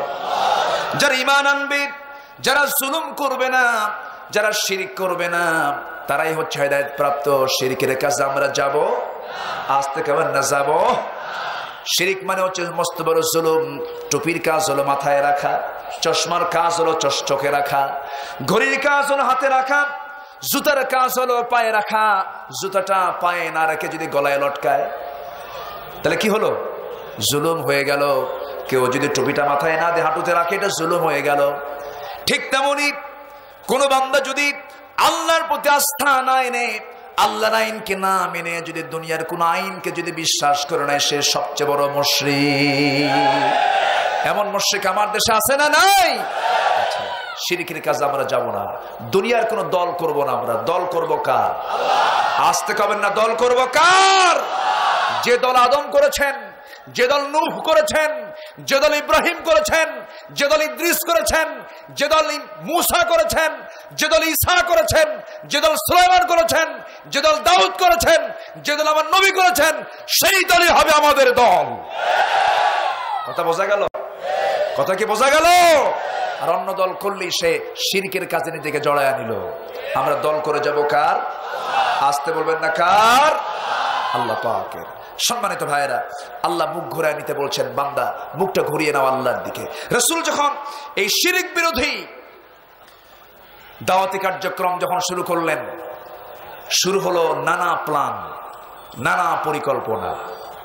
রাসূলকে নিয়ে নাটক শুরু হলো, ষড়যন্ত্র শুরু হলো। আবু জেহেল প্রস্তাব দিয়ে ফেললো, মুহাম্মদ শোনো, খামাখা আমাদের সাথে তোমার গন্ডগোল করার দরকার নেই, একই বংশের মানুষ আমরা, তুমি আমার লাত মানত উজ্জাকে গালি দিও না, আমরাও তোমার আল্লাহ নিয়ে কোনো কথা কব না। রাসূল বললেন, না, হক কয়টা হয়? দুইটা হয় না একটা হয়? হক কয়টা হয়? একটা হয়। আমি কি শেষ করে দেব? না, এই প্রবলেম। এক নম্বর, হাজাত জরুরত হয় সেটা ভিন্ন কথা, কিন্তু কেউ যাব না আমরা। আগামী থেকে কোনো মেহমান এখানে হাজির করলে একটু আগে ভাগে উঠায় দিবেন, এটা ভালো হয়। অনেক দূর থেকে আসে, তাহলে এই যে যাওয়ার একটা প্রবণতা, এই জিনিসটা থাকে না। আমরা কষ্ট পাচ্ছি মনে হয় নাকি? আপনাদের কষ্ট হচ্ছে? যদি কষ্ট হয় দোয়া করে দেব, একটু মনোযোগ দিয়ে শোনার চেষ্টা করি। সম্মানিত ভাইয়েরা, সম্মানিত ভাই সব, রাসূল করিম সাল্লাল্লাহু আলাইহি সাল্লাম যখন এই শিরক বিরোধী লাত মানত উজ্জার বিরুদ্ধে যখন কথা বলা শুরু করলেন, আবু জেহেলরা বলল, মুহাম্মদ শোনো, আমাদের লাত মানতকে তুমি একটু প্রশংসা করো, আমরা তোমার আল্লাহর প্রশংসা করব। রাসূল কি লাত মানতের প্রশংসা করেছেন? রাসূল কি বিধর্মীদের কোনো মূর্তির প্রশংসা করেছেন? আমার দেশে কিছু মুসলমান নামের, কিছু নামধারী মুসলমান অন্য ধর্মের মূর্তিকে প্রশংসা করার মতো কিছু নামধারী মুসলমান আছে না নাই? আছে না নাই? গৌতম বুদ্ধের প্রশংসা মুসলমান করার দরকার নাই, গুরুদুয়ারের প্রশংসা মুসলমানের করার দরকার নাই, মা দুর্গার প্রশংসা করার দরকার মুসলমানের নাই। তারা তাদের ধর্ম পালন করুক, আমরা গালি দেব না, অন্য ধর্ম কিনে কটাক্ষ করবো না, কিন্তু প্রশংসা করার অধিকার আমার নাই। প্রশংসা আমি অন্য ধর্মের করব না, প্রশংসা হবে একমাত্র আল্লাহর দ্বীনের, ইসলামের। ফাকিম ওয়াজহাকা লিদ-দীনি হানিফা। আল্লাহু আকবার। কথা বোঝা গেল? সম্মানিত ভাইয়েরা, গৌতম বুদ্ধের জন্ম না হলে পৃথিবী শান্তি আসতো না, মা দুর্গা গজে না চললে ফসল উন্নতি হতো না। তো এগুলো কথা বলার কি দরকার? আমরা প্রশংসা করব কার? আল্লাহ পাকের। রাসূল প্রশংসা করলেন না লাত মানত উজ্জা। প্রশংসা করবেনই বা কেমনে? কারণ কোন মূর্তির উপকার করার যোগ্যতা মানুষের জন্য কোন মূর্তির থাকতে পারে? আমার নবীর সামনে এক সাহাবী গল্প করতেছে, হুজুর, জাহিলি যুগে এক মূর্তি আমি খুব সম্মান করতাম, সেই মূর্তিটাকে আমি হাতে রাখতাম, বুকে রাখতাম, পিঠে রাখতাম, মাথায় রাখতাম, সব সময় আমার সৌভাগ্যের প্রতীক মনে করে এটাকে নিয়েই ঘুরতাম।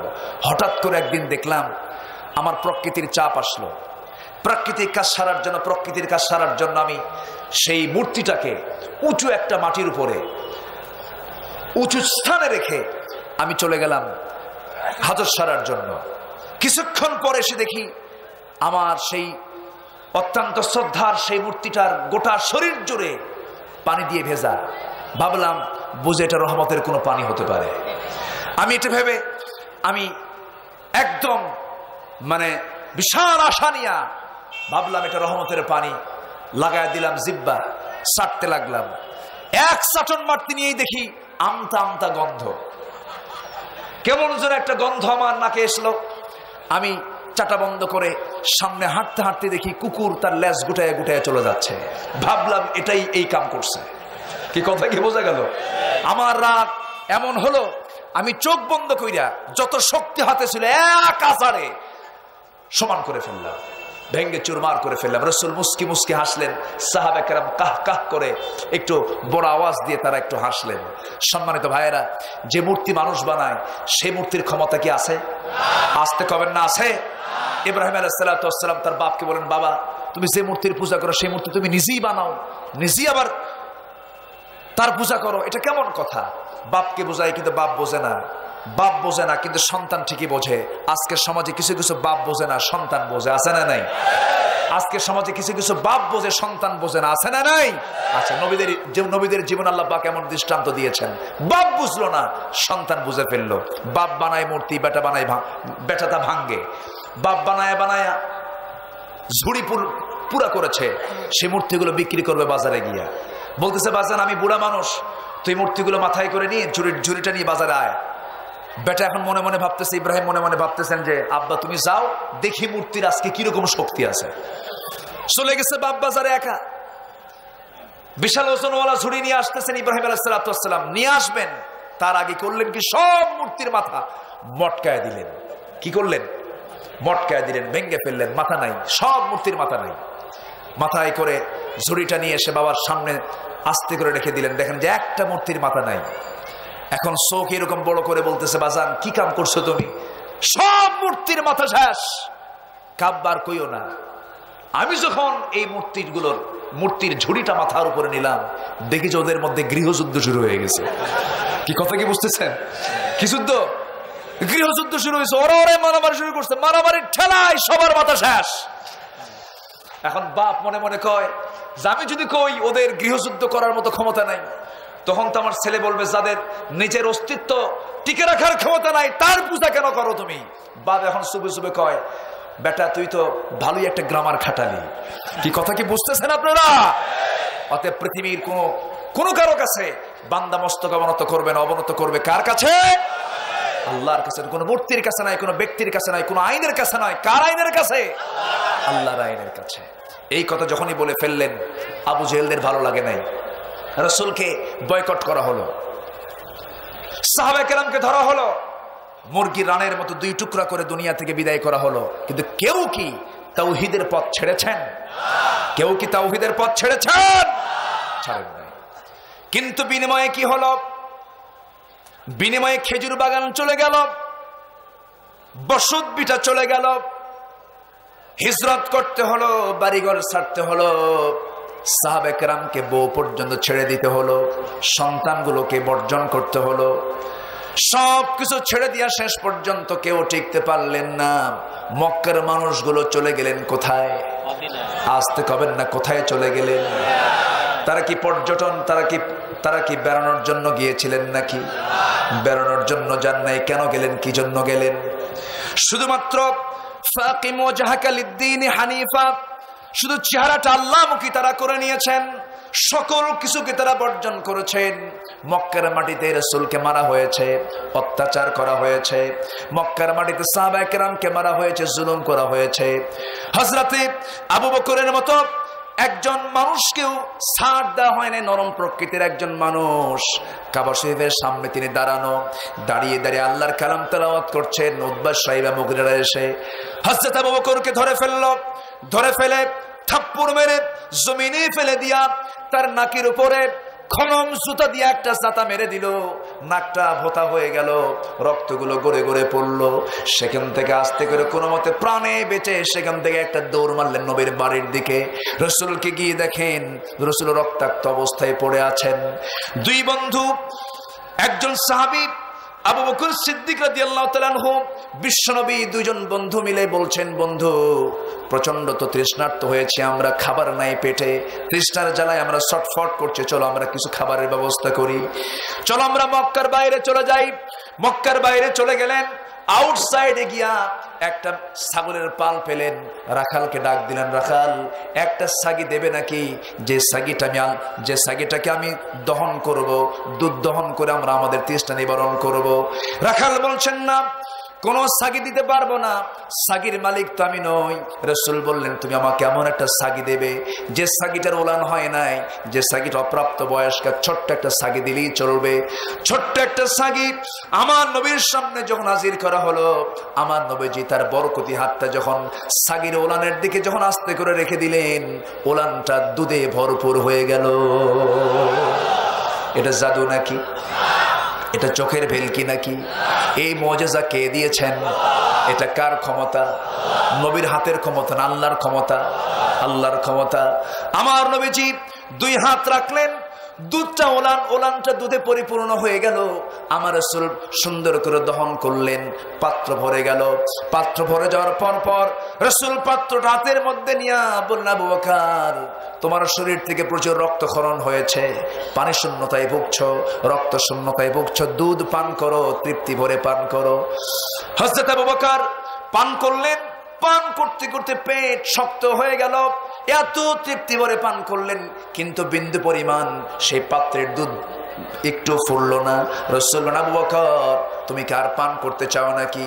হযরত আবু বকর বলছেন, ইয়া রাসূলুল্লাহ, জীবনে যত দুধ পান করেছি আজকের মতো তৃপ্তি ঘরে কোনোদিন দুধ আমার জীবনে কিসমতে জোটে নাই। জোরে বলেন সুবহানাল্লাহ, আরো জোরে বলেন সুবহানাল্লাহ। তৃপ্তি ভরে পান করলেন। রসুলটা দুধের পাত্র আগে নিয়ে নিজেই খেতে পারতেন, তা খেলেন না, আগে খাওয়ালেন। রসুলকে খেতেন আগে না খাওয়াতেন আগে? আজ থেকে না খেতেন আগে না খাওয়াতেন আগে? রসুল নেতা, আজকের সমাজেও কিছু কিছু নেতা দেখি এই সমস্ত নেতাগুলো আগে খাওয়ায় না আগে খায়। হ্যাঁ, আগে খাওয়ায় না আগে খায়। এমন খাওয়া খায় পেট ভরে গেছে আর থোয়ার জায়গা নাই, সুইস ব্যাংকে জমা করে। আছে না নাই? দেশের টাকা যারা পাচার করে তারা হচ্ছে এই দেশের 1 নম্বর দুশমন। ঠিক কিনা? দুর্নীতি করেছ, ভালো কথা মানলাম, দেশে কামাই কর, দেশে দুর্নীতি কর, দেশের টাকা দেশে ধুইয়া খা। যারা দেশের টাকা বাইরে পাচার করে সে আমার আপন ভাই হলেও সে আমার দেশের দুশমন। ঠিক কিনা? দেশের সম্পদ দেশে রাখো। রাসূল আগে খেতেন না আগে খাওয়াতেন। সুবহানাল্লাহ, যেরকম সুবহানাল্লাহ।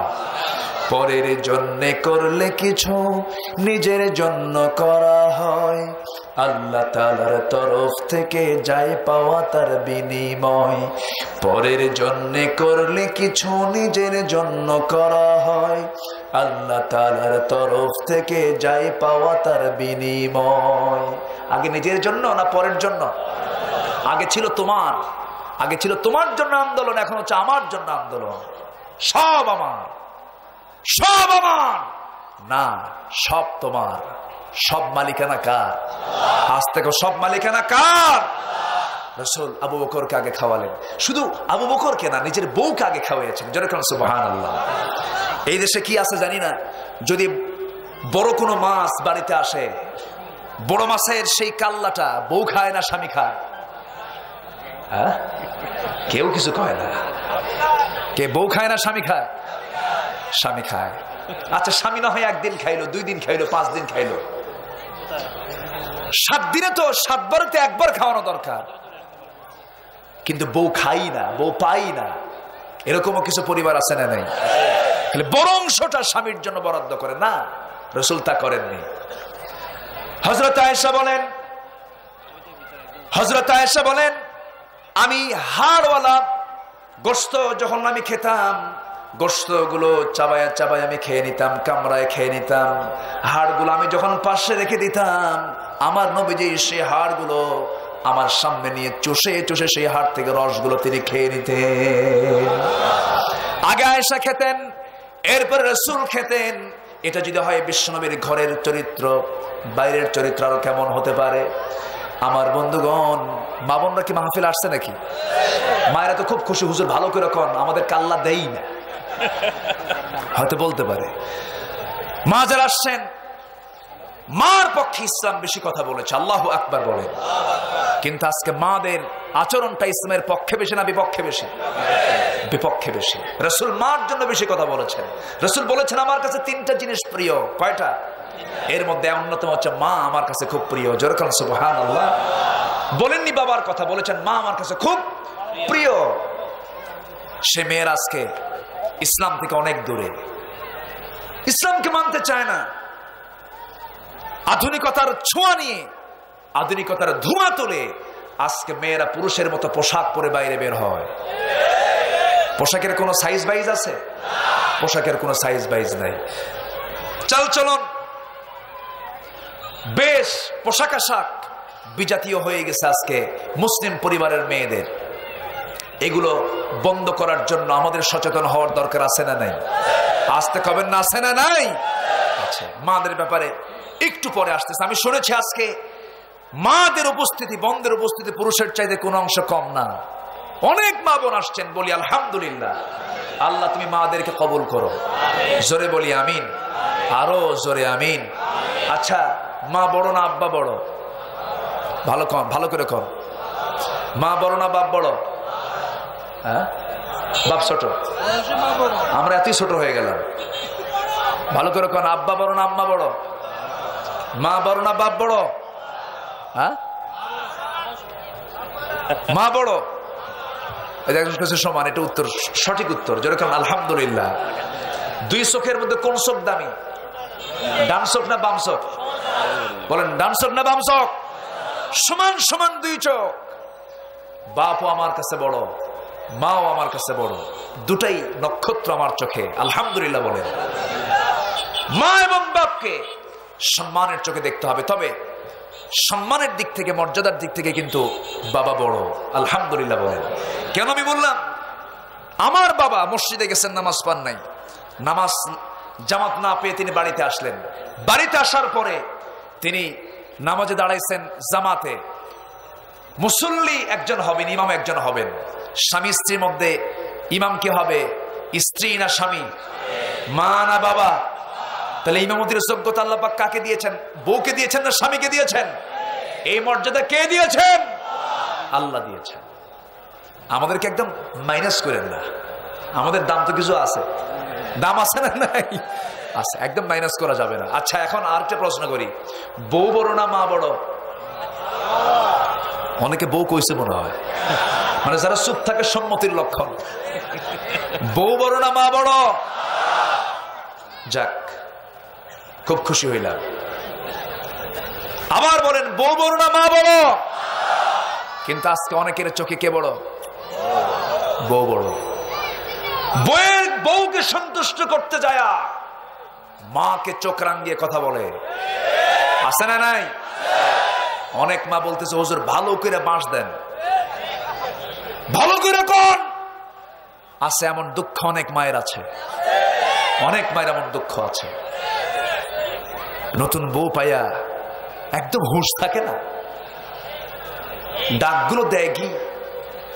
দুইজনই ডাকে, বউ ডাকে, আপনি বিচারও করেন, আবার উনি বিচারও করেন। বউ ডাকে, স্বামীও ডাকে। বউ ডাকে স্বামীকে রক্সি, এইদিকে বউ ডাকে, এইদিকে মানে স্বামী তার বউকে ডাক, স্ত্রী তার স্বামীকে ডাকতেছে রক্সি, ওইদিকে বউ তার স্বামীকে ডাকতেছে ডক্সি। এখন রক্সি আর ডক্সি এই ডাক চলতেছে, বাচ্চার মধ্য দিয়ে হয়ে গেছে। বাচ্চার বয়স 3 বছর। বাচ্চা দেখে আমার আব্বা আম্মাকে রক্সি, আর আমার আম্মা আব্বাকে ডক্সি বলে ডাকে। সেও এখন আব্বা আম্মার নামটা ভুলে গেছে, ও বলে ডক্সি রক্সি।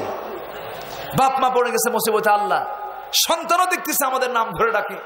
অতএব এই ডাক বন্ধ করে আব্বা আম্মা ডাকটা ফিরানোর জন্য আজকের থেকে আমাদের একটা কৌশল করা দরকার। কি? তুমি আজকের থেকে আমাকে বলবা আব্বা, আমি তোমাকে বলবো আম্মা। জোরেখন নাউজুবিল্লাহ, জোরেখন নাউজুবিল্লাহ। আজকে সমাজটা কোথায় চলে গেছে? এমন জোরে হাত ডাকে কিছু কিছু মহিলা আছে, দাজ্জাল মার্কা বউ স্বামীকে ডাক দেয়, এই শিপন। শিপন থরথর করে আসে আর কয় আম্মা আসতেছি, মানে হুঁশই নাই ডাকটা দিছে কি। এরকম আছে না নাই? আপনি বউকে ভয় পান, মাকে ভয় পান না? হুমা জান্নাতুকা হুমা নারুকা। তোমার মা তোমার জান্নাত, তোমার মা তোমার জাহান্নাম। মাকে ভয় করো, মাকে থেকে থরথর করে তুমি কাঁপতে থাকো। না জানি মা কখন খেপে যান, আমার জন্য জান্নাত বরাদ্দ হয়ে যায়। মার জন্য তোমাকে কাঁপতে হবে। কিন্তু মার কাছে সন্তান ধমক দিয়ে কথা বলে, এমন সন্তান আছে না নাই? এমনকি জব করেছে, এমন রেকর্ড আছে না নাই? আচ্ছা, এগুলো করা যাবে না, এগুলো করা যাবে না। আল্লাহ পাক এলাকার যুবকদেরকে, ভাইদেরকে মার খেদমত করার তৌফিক দান করুন। জোরে বলি আল্লাহুম্মা আমিন, আরো জোরে আল্লাহুম্মা আমিন। কষ্ট হচ্ছে আপনাদের? আর কিছু সময় আমি কথা বলবো, খুব সময় নেব না, আর কিছু সময় চেয়ে নিচ্ছি। আমার বন্ধুগণ, কথায় তো কথা বাড়ে। আমার রাসূল করলেন কি? ও আবু বকর, তুমি খেয়ে নাও। তিনি খেয়ে নিলেন। খেয়ে নেওয়ার পর আমার রাসূল বললেন, রাখাল তুমিও খাও। ওই রাখালকে পাত্র যখন দিয়ে দিলেন, রাখালও খাওয়া শুরু করে দিল দুধ। খেয়ে খেয়ে তার পেটটা তৃপ্ত হয়ে গেল, দিলটা তৃপ্ত হয়ে গেল, কিন্তু পাত্রে দুধ ফুরে যায় না। এবার রাসূল বললেন, শোনো, যতক্ষণ না পর্যন্ত আমার মুখটা না লাগাবো, পাত্রের দুধ কখনো ফুরবে না। আমার নবীজি পাত্রে যখন মুখটা লাগালেন, বিসমিল্লাহ বলে যখন পান করলেন, পাত্রের দুধ শেষ হয়ে গেল, সম্পূর্ণ করলেন রাসূল। এরপরে তিনি চলে যাবেন। আবু বকর বলছেন, আবু বকর চলে যাই আমরা দুজন মিলে। এবার রাখাল বলছে, শোনেন, আপনি চলে যাচ্ছেন, আমি আপনাকে যেতে দেব না। কেন আপনি যাবেন? কেন? যতক্ষণ না পর্যন্ত আমাকে কিছু না শেখাবেন আমি আপনাকে যেতে দেব না। কেন? কি শিখতে চাও? ঝাড়ফুঁক দিয়ে যান। কি ঝাড়ফুঁক দিলেন? শুধু হাত রাখলেন আর দুধ হয়ে গেল। আপনি সেই ঝাড়ফুঁক শেখায় দিয়ে যান, মাঝে মাঝে আমি হাত লাগাবো আর দুধ খাবো। কি কথা কি বুঝতেছেন? রাসূল বললেন, ও রাখাল, তুমি কি শিখতে চাও? হ্যাঁ শিখতে চাই। তো শিখতে চাইলে শর্ত আছে। কি শর্ত? শিরককে বর্জন করে তাওহীদকে ধরতে হবে। ফাকিম ওয়াজহাকা লিদ-দীন হানিফা। আল্লাহু আকবার। তুমি সেই আয়াতের দিকে চলে আসো, কালেমা পড়ো। রাখালের বুঝতে দেরি হলো না। সেই মক্কার একজন সাধারণ রাখাল আমার নবীর কথায় তন্ময় চিত্তে সুন্দর করে শুনে নিয়া শেষ পর্যন্ত বলে ফেললো, আশহাদু আল্লা ইলাহা ইল্লাল্লাহু ওয়াহদাহু লা শারীকা লাহু ওয়া আশহাদু আন্না মুহাম্মাদান আবদুহু ওয়া রাসূলুহু। কালেমা পড়ে মুসলমান হয়ে গেলেন। আব্দুল্লাহকে বললেন, আব্দুল্লাহ, তুমি তো কালিমা পড়লে, এখন তো তোমাকে আমার সঙ্গে যেতে হবে। সে রাখাল বলে ফেললেন, ইয়া রাসূলুল্লাহ, আমি আপনার জন্য আমার জান উজাড় করে দিলাম। রাখালকে রাসূল এমন সুন্দর করে গাইডলাইন দিয়ে দিলেন। সে রাখাল, তার কণ্ঠ এত সুন্দর ছিল। সে রাখাল যখন তেলাওয়াত করতেন, রাসূল বলতেন, জিবরাইল আমার কাছে এমন ওহী নাজিল করে। একটু আস্তে করেন সুবহানাল্লাহ, আরো জোরে করেন সুবহানাল্লাহ। কি মানুষ গড়ার কারিগর ছিলেন আমার রাসূল। সে মানুষ গড়েছেন কি দিয়া? আস্তে কবেন না, কি দিয়া? জাতি গড়ার জন্য দরকার কোন শিক্ষা? কোরআনের শিক্ষা দরকার। জাতি যদি গড়তে চাই, সকল ভার্সিটিতে, সকল শিক্ষাঙ্গনে কোরআনটাকে সিলেবাস হিসাবে দিয়ে দেন। ইঞ্জিনিয়ার হবে ভদ্র ইঞ্জিনিয়ার, ডাক্তার হবে ভদ্র ডাক্তার, রাজনীতিবিদ হবে ভদ্র রাজনীতিবিদ, অর্থনীতিবিদ হবে ভদ্র অর্থনীতিবিদ হবে, ব্যাংকার হবে ভদ্র ব্যাংকার হবে। নৈতিকতা নিয়ে চলবে। নৈতিক শিক্ষা কোরআন ছাড়া জাতিকে ভালো করা যাবে না, যাবে না, যাবে না।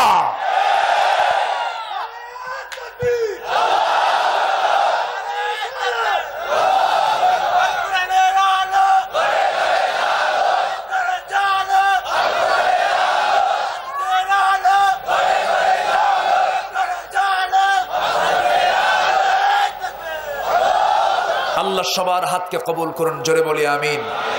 আরো জোরে আমিন, আরো জোরে আমিন। সম্মানিত ভাইয়েরা, সূরা রুমের 30 নম্বর আয়াত একটু হলেও শেষ করার চেষ্টা করলাম। সেকেন্ড আয়াতে আল্লাহ পাক বলছেন, তোমরা 4টা কাজ করো। কয়টা কাজ করো? 4টা কাজ মনে রাখবো আমরা। কয়টা কাজ? 4টা কাজ আমরা মনে রাখবো, কারণ মরে যাব যে কোনো মুহূর্তেই। আমরা কি মরবো না? মরবো না? কোন দিন মরবো? কালকে সকালে? চিন্তা করুন, আমাদের জীবনটা কি? কখন মরবো জানি না, যে কোনো সময় হতে পারে। আর তা নিয়ে কি তাকাব্বুরি, তা নিয়ে কি মাস্তানি? না, বান্দা হবে বিনয়ী। ওই ইবাদুর রহমানিল্লাযীনা ইয়ামশুনা আলাল আরদি হাওনা ওয়া ইযা খাতাবাহুমুল জাহিলুনা ক্বালু সালামা। আল্লাহু আকবার। রহমানের বান্দার হবে বিনয়ী। আর তারা কি করবে? والذين يبيتون لربهم سجدا وقياما والذين يقولون ربنا اصرف عنا عذاب جهنم إن عذابها كان غراما جربون الله أكبر রহমানের বান্দারা কি করবে? রাত 12টা বাজবে, তাহাজ্জুদ শুরু হয়ে যাবে, আগে শুয়ে পড়বে, আগে ঘুম থেকে উঠবে, শেষ রাতের দিকের সেজদায় পড়ে থাকবে, রুকুতে পড়ে থাকবে, চোখের পানি ফেলে ফেলে কাঁদবে, নিজের ভুল কথাগুলো স্মরণ করবে, ভুল কাজগুলো স্মরণ করবে, চোখের পানি ফেলতে ফেলতে আল্লাহর কাছে যখন বলবে, আল্লাহ বলবেন বান্দারে আমার রহমতের দরিয়ায় জোশ মেরেছিস, যা তোর তামাম জিন্দেগির সমস্ত গুনাহগুলো আমি আল্লাহ মাফ করে দিলাম। সবাইকে নামাজ পড়তে রাজি আছি? সবাইকে নামাজ পড়তে রাজি আছি? এই জন্য আমরা 4টা কাজ করব। কয়টা কাজ বলেন? 4টা কাজ। 1 নম্বর হলো আমরা হয়ে যাব কার মুখী? আসতে বলবেন না, কার মুখী? মুনিবিনা ইলাইহি, তার মুখী হয়ে যাও, আল্লাহ মুখী হয়ে যাও। নাম্বার 2 হলো ওয়াত্তাকুহ, তাকে ভয় করো। মুনিবিনা ইলাইহি মানে আমরা একটা আয়াত কিন্তু সবাই পারি, সবাই আমার সঙ্গে ঠোঁট মিলিয়ে বলুন, ইন্নী ওয়াজ্জাহতু, বলুন ইন্নী ওয়াজ্জাহতু ওয়াজহিয়া লিল্লাযী ফাতারাস সামাওয়াতি ওয়াল আরদা হানিফাও ওয়া মা আনা মিনাল মুশরিকিন লা শারীকা লাহু ওয়া বিযালিকা উমিরতু ওয়া আনা আউয়ালুল মুসলিমিন। জোরে বলুন আল্লাহু আকবার। আল্লাহমুখী হয়ে যাবে 1 নাম্বার। কোন মুখে আমার মুখ নেব না, কোন দিকে আমার মুখ আমি কখনো নেব না, আল্লাহমুখী হয়ে যাব। যা করব কার জন্য করব? আল্লাহর জন্য করব। ওয়াত্তাকুহু, তাকে ভয় করব। আমরা ভয় করব কাকে? আমরা আল্লাহকে ভয় করব। ভয় করা মানে আমরা বুঝি না, হয়তো আমরা অনেকে বুঝি যে বাঘকে যেমন ভয় করি আল্লাহকে তেমন মনে হয় ভয় করা না। আল্লাহকে ভয় করা মানে হলো, আল্লাহকে ভয় করার অর্থ হলো দুনিয়ার জিন্দেগিতে চলতে গিয়া সকল প্রকার হারাম কাজকে বর্জন করে হালাল কাজকে গ্রহণ যে ব্যক্তি করবে সে হচ্ছে মুত্তাকি। ধরুন একটা বাঁশঝাড়, সামনে জঙ্গল, একটা বাঁশঝাড় আছে, বাঁশঝাড়টা আমাকে পার হতে হবে। সেই বাঁশঝাড়টা পার হতে গেলে চোখ বন্ধ করে দৌড় মারলে পরে সে কি বাঁচবে নাকি? সে কিন্তু বাঁচবে না, সে আঘাতপ্রাপ্ত হবে, চোখের ক্ষতি হবে, দেহের ক্ষতি হবে, স্কিন প্রবলেম হয়ে যাবে, এমনকি তার মৃত্যু হয়ে যেতে পারে।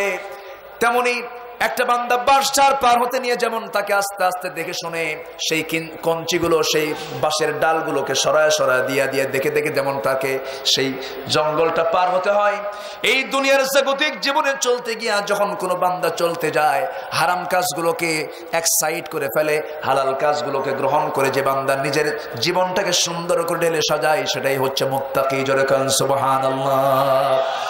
মুনিবিনা ইলাইহি ওয়াত্তাকুহু, নাম্বার 2 হলো তাকে ভয় করো।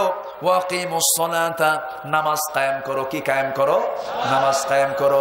শ্রমিকরা শ্রমের ন্যায্য পাওনার জন্য আন্দোলন করে, ছাত্ররা তাদের ন্যায্য পাওনার জন্য আন্দোলন করে, শিক্ষক তাদের শিক্ষার মানকে উন্নত করার জন্য আন্দোলন করে, গার্মেন্টসের মালিকরা আন্দোলন করে, কত শ্রেণীর মানুষ আন্দোলন করে। সবাই তো মুসলমান, সব মুসলমান যদি আজকে সব আন্দোলন বন্ধ করে দিয়া যদি একটাবারও যদি নামাজ প্রতিষ্ঠা আন্দোলন করত, সব অধিকার প্রতিষ্ঠা হয়ে যেত। নামাজ প্রতিষ্ঠার সংগ্রাম করতে হবে। সবাইকে রাজি আছেন? নামাজ প্রতিষ্ঠা হলে সমাজে সব প্রতিষ্ঠা হয়ে যাবে। ফাকাদ আকামাহা ফাকাদ আকামাদ-দ্বীন, যে সমাজে নামাজ কায়েম হবে সেই সমাজে দিন কায়েম হয়ে যাবে। সেই নামাজ আল্লাহর জমিনে কায়েম হোক। সবাইকে চান? পার্লামেন্টের সকল পার্লামেন্টারিয়ান কণ্ঠভোটে নামাজের বিল এনে পাশ করুক, এটা কি সবাই চান? এমন চাওয়া কে কে চান? হাত তুলে দেখান।